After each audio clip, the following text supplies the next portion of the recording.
Have you ever had that feeling where someone just takes up so much space in your mind? It's like no matter what you're doing, they're always there, in the back of your head, floating around in your thoughts. Maybe it's someone you've had feelings for, someone you used to be close to, or even someone you barely know but can't seem to forget. It doesn't matter if you're busy at work, catching up with friends, or just trying to relax. They're always there.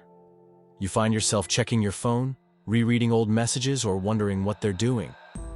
If this sounds like something you've experienced, trust me, you're not the only one. It's something many of us go through, and it can feel overwhelming at times. But here's the thing. When you can't stop thinking about someone, it's not just about them. It's about you too. So, let's explore why this happens, and what it really means. Let's talk about obsession, its hidden roots, and how to understand it better.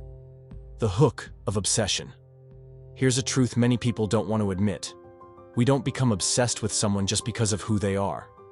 We become obsessed with what they represent to us. Maybe they made you feel alive. Maybe they gave you hope.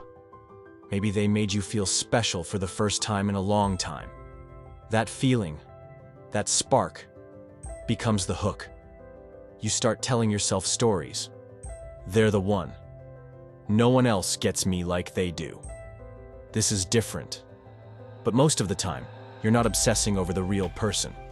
You're obsessing over the version of them your mind created. A version shaped by your emotions, your hopes, and your unmet needs. According to Carl Jung, we often project parts of ourselves onto other people.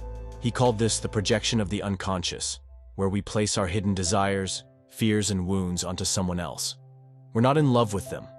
We're in love with what they awaken within us. So in truth, you're not just longing for them. You're longing for the part of yourself they mirror. Let's talk brain chemistry. Let's go deeper into your brain. When you get a message from them, when they like your post, when they look at you, your brain releases dopamine. That's the reward chemical. It gives you a high. Just like sugar or caffeine, your brain starts craving the next hit. Then there's oxytocin, the bonding chemical. It makes you feel close, connected, safe. It's released when we hug, touch, or even share a meaningful conversation. But here's the twist. Serotonin, the chemical that helps regulate your mood and keep you calm, actually drops during obsessive thinking. That's why you feel anxious. That's why your thoughts won't stop spinning. You're not just thinking about them. Your body is reacting to chemical highs and lows. You're not weak. You're not broken. You're simply caught in a cycle. Your brain is trying to feel good again, and it mistakenly believes they're the key. The inner child and emotional wounds. Now let's go even deeper.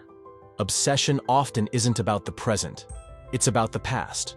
If you grew up feeling invisible, or like you had to earn love, if your caregivers were hot and cold, unpredictable, or emotionally unavailable, your nervous system learned something. That love is inconsistent. That love must be chased. So now when someone gives you even a small dose of affection, your inner child lights up. This is it says. This is the person who will finally love me right. But here's what Jung believed. We all have a shadow. The parts of ourselves we've repressed, ignored, or denied. And often, the people we obsess over awaken those hidden parts. The unhealed wounds, the unmet needs, the forgotten hopes. Obsession is often grief in disguise. Grief for the love you didn't receive. Hope that this time, someone will give you what you've been craving your whole life. You're not too much. You're not crazy.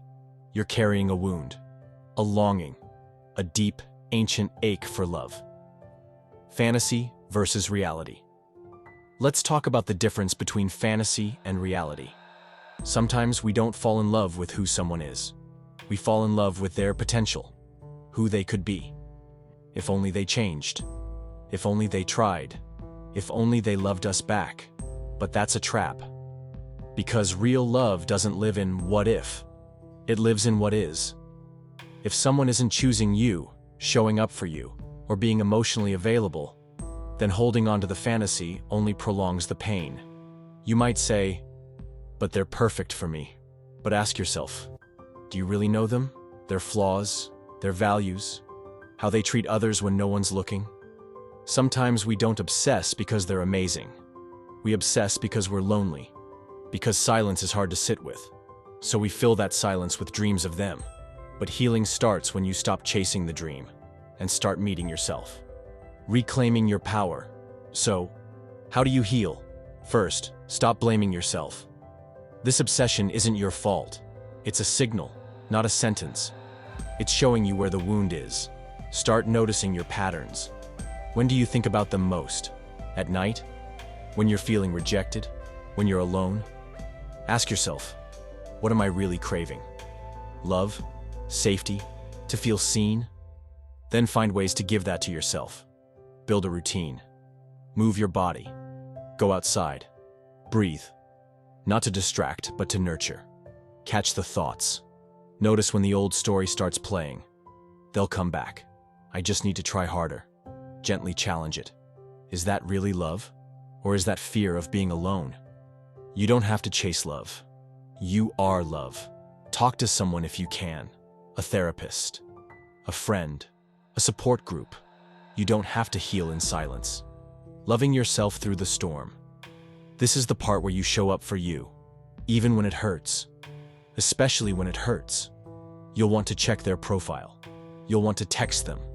You'll replay memories again and again. In those moments, pause. Place a hand on your heart and whisper, I am safe. I am enough. I am healing.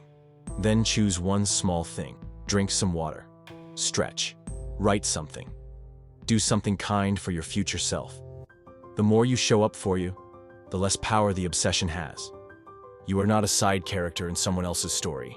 You are the main character in your own. Let this be the chapter where you remember who you are. Finding peace in the present. The peace doesn't come from getting what you want. It comes from making peace with what is. You may never get closure. You may never get the answers. But you can find clarity. Clarity about who you are and what you truly deserve. Take your power back by living, by laughing, by learning, by saying yes to life again. You're allowed to miss them. You're allowed to cry.